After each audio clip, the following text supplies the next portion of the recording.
राम जन्म की पावन कथा का वर्णन किया। सूर्यवंश में चक्रवर्ती राजा दशरथ की 3 रानियां थीं और तीनों निस्संतान थीं। और एक दिन की बात है, एक बार भूपति मन माही, भई गलानी मोरे सुतना। राजा दशरथ के मन में ये पीड़ा है कि जिस सूर्यवंश में इतने बड़े बड़े प्रतापी राजा रघु, सगर, दिलीप, भागीरथ, इक्ष्वाकु वंश जिसे कहा गया, इतने बड़े बड़े प्रतापी राजा हुए हैं, क्या वह रघुवंश दशरथ के साथ ही समाप्त हो जाएगा? क्या दशरथ के बाद उस रघुवंश में दीपक जलाने वाला कोई नहीं रहेगा? ये पीड़ा राजा दशरथ के मन में है। और जब शिष्य के मन में पीड़ा होती है तो एक शिष्य अपने मन की पीड़ा को अपने गुरुदेव के चरणों में ही रखता है। संतान के मन की वेदना, शिष्य के मन की वेदना, संतान माता पिता के सामने और शिष्य गुरु जी के सामने। राजा दशरथ ने अपने गुरु वशिष्ठ जी के सामने अपनी वेदना रखी कि प्रभु ऐसी ऐसी बात है। वशिष्ठ जी ने कहा, राजन चिंता मत करो, श्रृंगी ऋषि को बुला करके पुत्र कामेष्ठी यज्ञ कराओ। राजा दशरथ ने कहा, भी जाता हूं चतुरंगनी सेना लेके, श्रृंगी ऋषि को लेके आता हूं। वशिष्ठ जी ने कहा, राजन यदि चतुरंगनी सेना लेके राजा बनकर के जाओगे तो खाली हाथ आओगे। एक ऋषि के द्वार पर जा रहे हो, इसलिए राजा दशरथ नहीं, भिक्षुक दशरथ बन करके जाओ। और जब भिक्षुक बन करके जाओगे, झोली खाली लेकर के जाओगे, तो वहां से भरी झोली लेकर के लौटोगे। और गुरु जी के कहने पर नंगे पैर पैदल अकेले चल करके राजा दशरथ श्रृंगी ऋषि के पास पहुंचे हैं। श्रृंगी ऋषि वशिष्ठ बुलावा, पुत्र काम शुभ यज्ञ करावा। राजा दशरथ के निवेदन पर श्रृंगी ऋषि अवध में पधारे हैं। पुत्र कामेष्ठी यज्ञ कराया। पुत्र कामेष्ठी यज्ञ से अग्नि नारायण खीर का प्रसाद लेकर के प्रकट हुए। उस खीर को अग्नि नारायण ने श्रृंगी ऋषि को, श्रृंगी ऋषि ने वशिष्ठ जी को, वशिष्ठ जी ने राजा दशरथ को दिया। और गुरुदेव की आज्ञा के अनुसार वह प्रसाद तीनों रानियों को बांटा गया। खीर का आधा भाग कौशल्या मैया को, आधा जो बचा, आधे के 2 भाग हुए, आधे का आधा केकई को और आधे का जो आधा बचा उसके भी 2 भाग हुए, जिसमें से एक केकई और एक कौशल्या को दिया।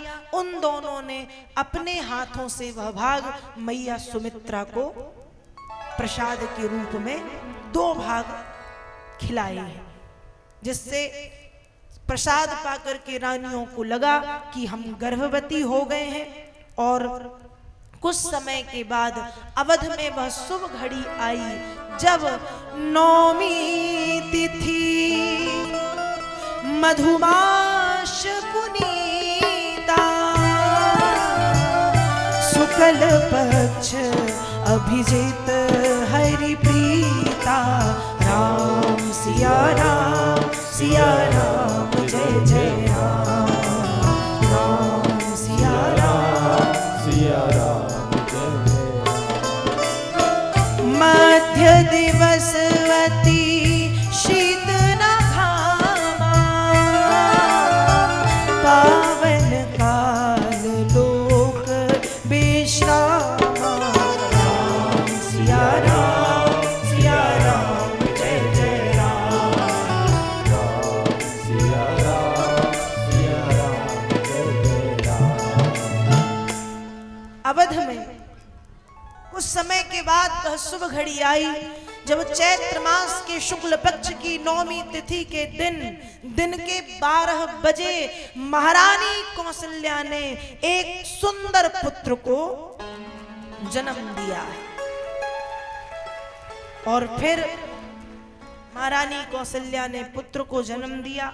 अब जब पुत्र को जन्म दिया, रानियों को, दासियों को पता चला राजा दशरथ को बधाइयां दी गई। महाराज बधाई हो बधाई हो, महारानी कौशल्या ने एक पुत्र को जन्म दिया है।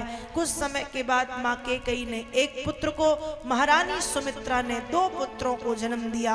राजन बधाई हो बधाई हो बधाई हो। 4 पुत्रों ने एक साथ अवधपुरी में जन्म लिया है। और मेरी व्यासपीठ से आप सभी हरि भक्तों को राम जन्म की, चारों भाइयों के जन्म की बहुत बहुत बधाई हो। बोलिए राम लला सरकार की जय, चारों भैया की जय, कौशल्या मैया की जय, सरयू मैया की जय, अयोध्या राम जन्म हुआ अवध में। आइए मात्र 1 मिनट के लिए हम भी अयोध्या चल करके राजा दशरथ और तीनों माताओं को बधाइयां देते हैं, सिर्फ 1 मिनट के लिए। जय जय श्री रामचंद्र अवध के दुलारे, जय जय श्री रामचंद्र अवध के दुलारे, जय जय श्री रामचंद्र अवध के दुलारे, जय जय श्री रामचंद्र अवध के दुलारे, अवध के दुलारे संतों के रखवारे, अवध के दुलारे संतों के रखवारे, अवध के दुलारे भक्तों के रखवारे, अवध के दुलारे भक्तों के रखवारे। जय जय श्री रामचंद्र, दोनों हाथ ऊपर करके बधाई देंगे सभी लोग। जय जय श्री रामचंद्र अवध के दुलारे, अवध में आनंद भयो जय रघुवर लाल की, अवध में आनंद भयो जय रघुवर लाल की।